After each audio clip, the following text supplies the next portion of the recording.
Hello and welcome to my channel, I Win to Lose Gaming. So today I'm actually going to go over I think 20-ish something things that I'm doing in preparation for Sumeru's inevitable release.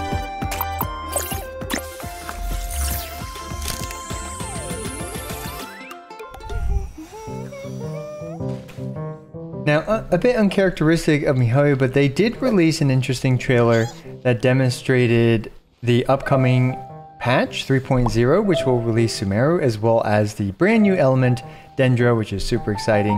And they're doing this, even prior to 2.8's release. And if we go by, Inazuma's release back in the day, it skipped, I believe, patch 1.9 or something and jumped straight to patch 2.0 to release Inazuma.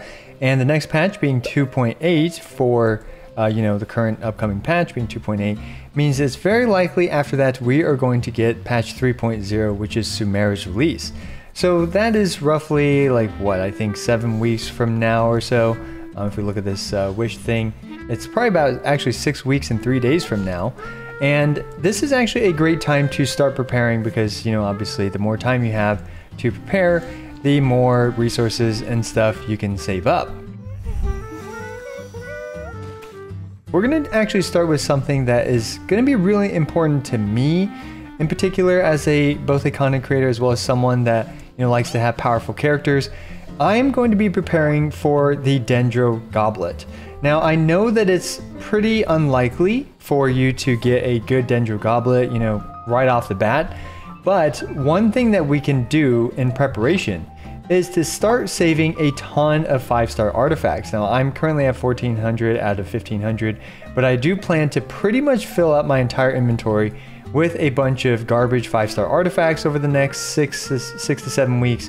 I'm gonna be farming more, whatever, right, maidens, gladiators, etc., in order to just, kind of get some bad pieces. Not intentionally get some bad pieces, of course. I'm trying to get good pieces, upgrades for Kazuha, pieces for Heizo as well, but you guys get the point.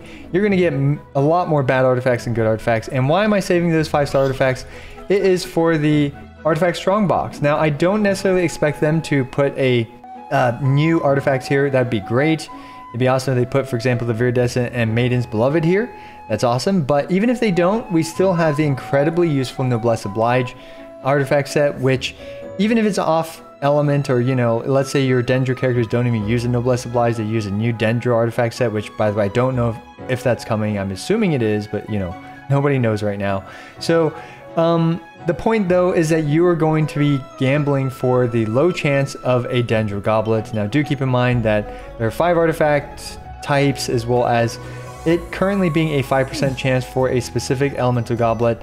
The best case scenario is that Dendro will also be a 5% chance, but the worst case scenario is that it will be 35% chance divided by 8 elemental goblet types, which would end up being 4.375% for a Dendro Goblet. We'll see how they do the RNG drop for that. Hopefully it's the former where Dendro is also 5%, but we're just gonna wait and see. But I'm gonna be gambling and we're gonna see if we can get a good Dendro Goblet with roughly, I don't know, 1,000 or so fodder artifacts, 5-star artifacts to get a ton, over 300 new artifacts and probably the Noblesse set. I mean, we'll take a look at what comes out, but either the Noblesse, even the Wanderer's Troop, if there's DPS Dendro with a bow that use charge shots, or for example, the Gladiators, if you want a Dendro Goblet for one of them. So yeah, that's how I'm preparing. Now also, Elemental Mastery Goblets for support sets like the Noblesse Oblige, the Tenacity of the Millith. These may come in handy as well because Elemental Mastery could be a good stat on Dendro support characters. So I do recommend kind of trying to save those if you don't already have them. Now another artifact set that I think is highly worth saving and keeping your eye on, especially as you do new world bosses, is the Instructor set. The Instructor set is actually a very powerful support set, providing the entire team 120 Elemental Mastery. It is a 4-star set, so I almost always fodder it on accident or on purpose as well to level up other artifacts, but keep Energy Recharge in mind and Elemental Mastery in mind as you farm your world bosses, and whether you're farming them now or after Sumeru's release, just keep an eye on them. Energy Recharge and Elemental Mastery, I believe, are going to be the 2 best stats you can target on the Instructor's 4-piece. So one more small thing to save for in preparation for new artifacts. This is just to min-max your chances of getting potentially even an offset Dendro Goblet, but it's to actually use the Abyss thingies, right? I haven't done my Abyss yet. I really should get around to that, but just been so busy. But anyway, when you complete these, you get that little artifact 5-star box, right? That you get for completing an Abyss. I guess it doesn't even show here.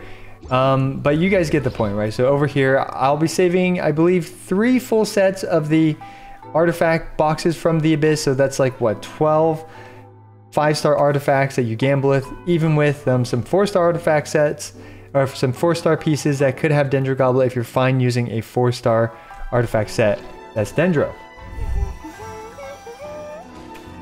So next, let's actually talk about resin management. Now, these things are somewhat obvious, but I do think it's good to review them. You have fragile resin, which you get from the teapot, right?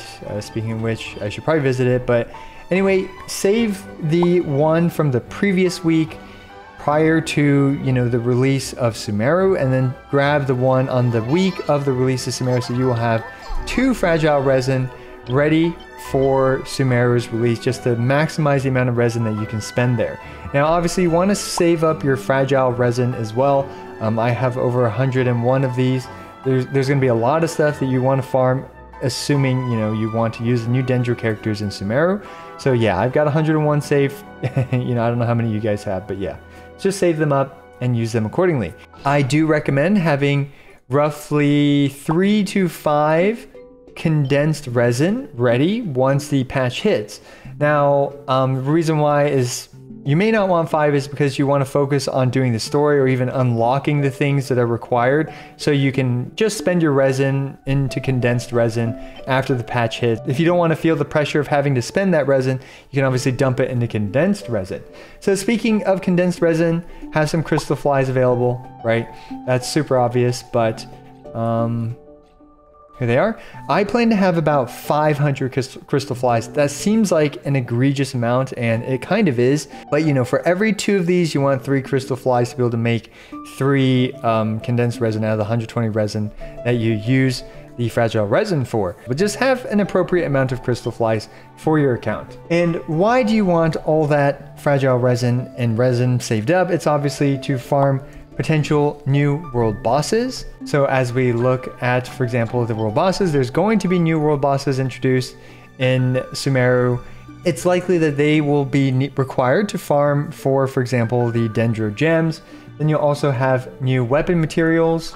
You'll have new talent book materials, and all these things will require a lot of resin to farm for your new character. So speaking of which, let's next talk about resource management, and that's the perfect segue to talk about weapon materials as well as the new talent books. So for weapon materials and the new talent books, I have a lot of these things available, right? These, because, you know, I spend money in this game. If you also spend money in this game and you do have these share bundles, or these share bundles come out every patch or so, I'm saving these up because when Inazuma was released, the Inazuma talent books were added to these talent book box things. So I'm expecting, now not guaranteed of course, I'm expecting the Sumeru talent book things to also be added to this once Sumeru is released. As well as, for example, even though this is only 1-star weapon materials, but still, in my opinion, if you already have these, you may as well save them up for the chance that the Sumeru weapon material things are added to this box, just to expedite that process and save some resources. The next thing is, of course, these things, the slivers, jades, whatever they're called, but I'm expecting Dendro to be added here as well. That way, you know, you can just claim the proper element that you need, obviously, for Dendro in this case. And speaking of which, that's the perfect time to actually talk these gems and stuff like this. Now remember, it takes 6,991 or 2 of these things to bring a character up to level 90. Now you're going to want some spare other elements of this in order to convert them using Azoth's Dust, which it is right here, to the Dendro element, because it's very likely that as you farm the world boss, the new world boss, the world bosses tend to drop less of these ascension materials than you actually need to bring those characters up to level 90 or whatever, you know, based on the essential materials that you get. Speaking of the essential material, just as a quick review, you need 48 of them typically. I believe it's 48 to get a character up to level 90. Now there is of course no rush to actually spend your Stardust on the Azoth's dust, because you know there's plenty of them in the shop and it's likely you're not going to need that many. But speaking of which, that is the perfect time to talk about the shop. So in the shop, I do recommend saving some Stardust as well as Star Glitter if you can afford to, for the stuff that might be coming in the shop. In particular, you can get the Dust of Azoth if needed, which is perfect for, you know, quickly ascending your characters by converting other things into Dendro element things. And that's the perfect time to talk about the monster materials. So for impatient people like myself, who obviously have plenty of Stardust and Star Glitter, I'm going to be saving them to get the monster bits that will come out with Sumeru's release, because I remember when Inazuma was released, patch 2.0 was released, oh my goodness, farming those samurai guys was the worst. And even though I bought all these in the shop, as well as bought all this, you know, I needed to get Ayaka, I need to get her talent levels leveled up and stuff and ascend her and stuff. So I just bought out all the Kageuchi stuff from the shop. Now Sumeru may be similar, and I believe in the trailer they mentioned how you have to use specific elements to kill specific enemies from Sumeru in order to get specific monster drops. That could add further complexity to the requirements for ascending a character. So we're just gonna have to see how that goes, but I'm personally planning to save time using Stardust and Star Glitter by buying monster bits and whatever might potentially be added. Otherwise, I don't expect them to add anything else interesting, but you may as well save them up in the meantime. So speaking of monster drops and stuff, now it is good to have some friends that you can party up with after you guys have kind of gone through the story or whatever, unlocked various waypoints and things like that, to start killing monsters in order to start distributing and sharing necessary drops, as well as you can hop into your friends' places to pick up specific regional ascension materials, because those things respawn every 48 hours, I believe. Monsters typically respawn sometime once a day, roughly. Alright, so now we're at the last section of this video where we have some miscellaneous stuff to save, as well as some exploration tips. Yes, save your weapon billets, and it's actually crazy that I only have 3 Claymore billets and 4 bow billets. I don't know why I keep getting polearm billets and only 4 catalyst billets after all this time. But anyway, that point aside, save these things for Sumeru's release, because it is very likely we're going to get new 4-star Sumeru weapons. And if you are looking for a free-to-play friendly weapon for Kazuha and you only have 1 sword billet and you're scared to use it on the Iron Sting, go get the Dark Iron Sword from the NPC in Liyue. I don't remember exactly which one it is, but I think you talk to someone and he gives you a Dark Iron Sword. It's a good 3-star weapon for Kazuha if you are that worried about using your last sword billet. Now, the next small thing to optimize your progress is to prepare some exploration food. In particular, I like climbing and running stamina food, so I'm going to be making quite a bit of this food prior to Sumeru's release. Now, these last for 15 minutes and they save you a ton of time. And another way to min-max as well as to save some time for your Sumeru exploration is to have your exploration parties ready. So here I have my main exploration party. Right now I'm using Klee, but typically I use Yae Miko here. Now with Sumeru's release, it's very likely you're going to want a Dendro character on your team, so I'm probably going to either switch Yae Miko or Yelan out for a Dendro character in order to interact with the environment. But my staples of Sayu and Kazuha are almost certainly going to stay, because these guys are ridiculously good for exploration purposes. Now my second party, even though it's not properly set up right now, which I will actually do right now, is going to be mostly focused on what's missing in the first party. And here we're going to have a water traversal party as well as a torch lighting party. So we have Ayaka, perfect for water traversal, and she can obviously kill things really well in the overworld. We have Yoimiya, she is the power crept amber for torch lighting purposes, and of course she is good as well for killing things. Now of course I don't expect your roster to be this rounded with all the characters you need to cover everything in exploration, but me personally, that's what my second party is going to be. My third party is going to be all the other missing elements, so whether it's Electro, Hydro, Pyro, whatever it is, as well as Geo, Zhongli in particular, breaking ores, as well as activating potential Geo constructs, stuff like that. who knows what, but yeah, what I'm missing. I'll have to think a little bit more about what I'm missing after looking at these two parties. But yeah, obviously, potentially Electra will be missing because, you know, Yae Miko is going to be swapped out for a Dendro character. My fourth party is just going to be probably a domain party, farming purposes, right? So I'll make this party based on what domain it is and how I plan to efficiently farm those new domains. And of course, you're going to want, in particular, the first two parties to be built and combat ready. I'll probably replace Venti with Kazuha as well. Now, the last couple small things that I recommend just having prepared is to have some teleport waypoints prepared. You know, you never know when you might want to use one of these while exploring. And finally, I'm going to have the seed dispensary equipped at the very beginning. I personally think that's the most efficient thing to have equipped, at least at the very beginning, before you get some, you know, most likely Sumeru doodads that you need to use for exploration purposes or for story clearing purposes. But at the very beginning, you might be able to get some Sumeru plants and plant them to get some extra resources. Of course, you can consider other things like the red feather fan, or I don't know what else you might want to equip, but you guys have an idea.